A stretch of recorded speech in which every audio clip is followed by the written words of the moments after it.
It's hard to take a nap when there's so many little things to remember.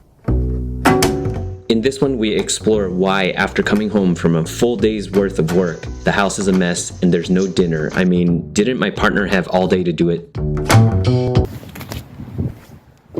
There are 6 hours between drop-off and pickup, and those are all accounted for. 1 hour in the car, dropping off and picking up the little one, 1 hour for groceries, 1 hour for lunch prep and cleanup, 1 hour for naps. Yes! 1 hour for the chore of the day, like laundry, and 1 hour for playing with the kids. What else did you do? Whoa, your favorite. Pizza time. Wow. Yum. This is your cheese pizza. Do you want it? Otherwise, I'm gonna eat it. I need to go pie. Okay, go. I'm not dry. Okay. Pet Sadie? Then we call Mama. No. Yeah. Go pick her book. No. Go. Pick book. Those are just the daily grind kind of chores. It doesn't include other things that need to get done, like mowing the lawn, volunteering at school, making weekend plans, going to the park, hobbies, dealing with tantrums, time to plan meals. The list goes on. Okay, need a nurse. Okay, me and...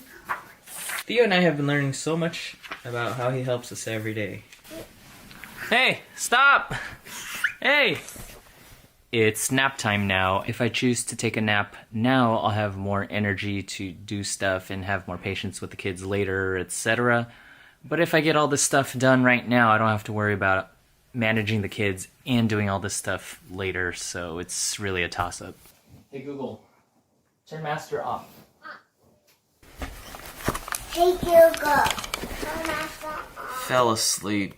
T-minus 1 hour till we pick up the older one. No. No. Zozo, let go. Just let go and ignore, please. No. Come here. I know that didn't make you feel good. Come here. If that list doesn't convince you, if this video doesn't convince you, I would just encourage you to try it for a day. Try it for yourself. Just try it. Excuse me.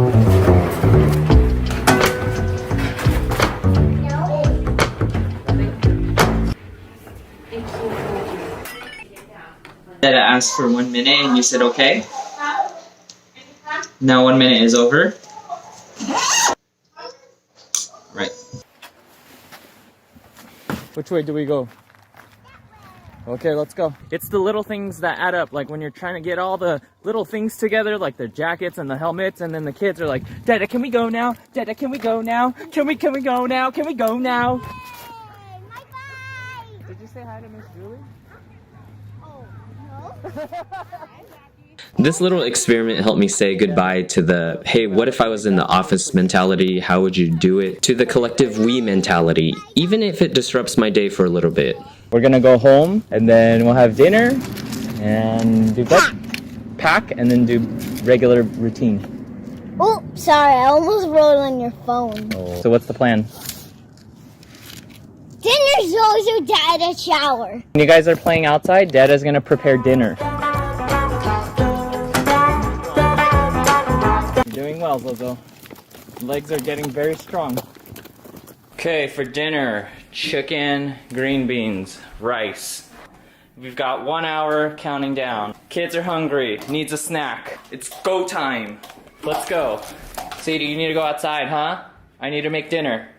We'll go very soon, okay? A lot of the things I talked about in this video comes from the book Fair Play by Rodsky. She talks about invisible work. Check it out. It provided us a lot of helpful structure to divvy up the work, and that's why dinner isn't done at the end of the day. There's just a ton of invisible tasks that without going through it yourself, I can't explain it to you and you just won't understand. So I would highly recommend you to take the kids for a day, 2 days, even better.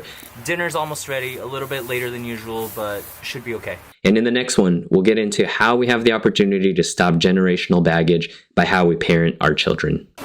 Thank you for helping with dishes. Sadie, okay, go potty. Chicken's almost done, almost time to have dinner. Light at the end of the tunnel. Kids should be in bed in 2 hours, so yeah, we're almost there.